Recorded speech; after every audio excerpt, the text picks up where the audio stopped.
यह करौली शंकर महादेव का श्राप है।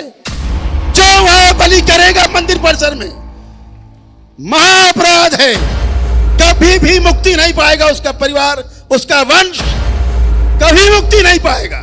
और ध्यान रहे, इस बार ब्रह्मपुत्र नदी का जल भी लाल नहीं होगा।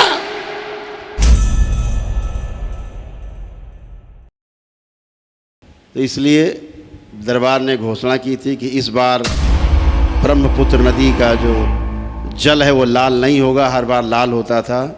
अभी वीडियो आ गया है, ब्रह्मपुत्र नदी का जल लाल नहीं हुआ है। बाबा जी, हम ब्रह्मपुत्र नदी में खड़े हूँ।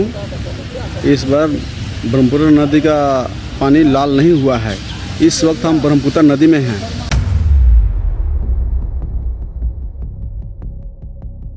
और इस बार भी माँ के पर्वों पर ब्रह्मपुत्र नदी का जल लाल नहीं हुआ।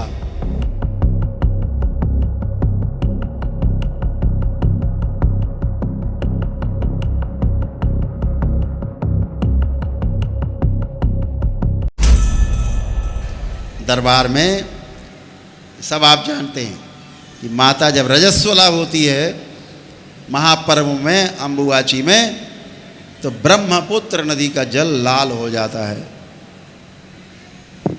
जहाँ माँ स्थापित उस गर्भगृह में जल लाल हो जाता है।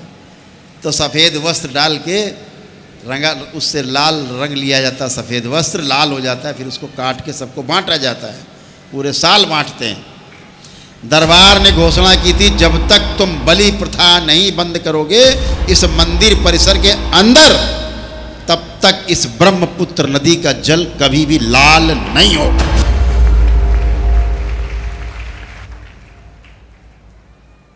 दो बार हो चुका है जल लाल नहीं हुआ।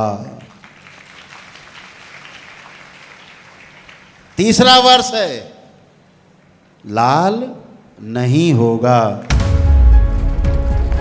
तो अभी मैं पांडुनाथ मंदिर का नीचे का जो घाट है उधर पहुंच गया हूं। और देखिए, ब्रह्मपुत्र का पानी लाल तो बिल्कुल ही नहीं है। लाल तो बिल्कुल ही नहीं है। पानी जो है बिल्कुल भी लाल नहीं है।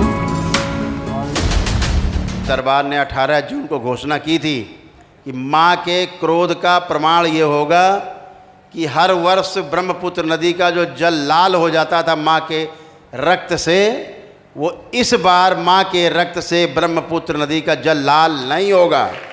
और लाल नहीं हुआ, ये प्रमाण है। इसलिए वहाँ के पंडे पुजारियों को फिर से आग्रह करते हैं कि माँ के कोप से बचो। माँ कभी किसी जीव की हत्या नहीं कराती, क्योंकि वो सबकी माँ है। किसी की बलि नहीं लेती, किसी की हत्या नहीं कराती, किसी के प्राण नहीं लेती। माँ आपके एक नारियल से खुश है। माँ आपके भाव से प्रसन्न होती है। माँ आपकी श्रद्धा से, आपकी आस्था से, उसके प्रति विश्वास से माँ प्रसन्न होती है।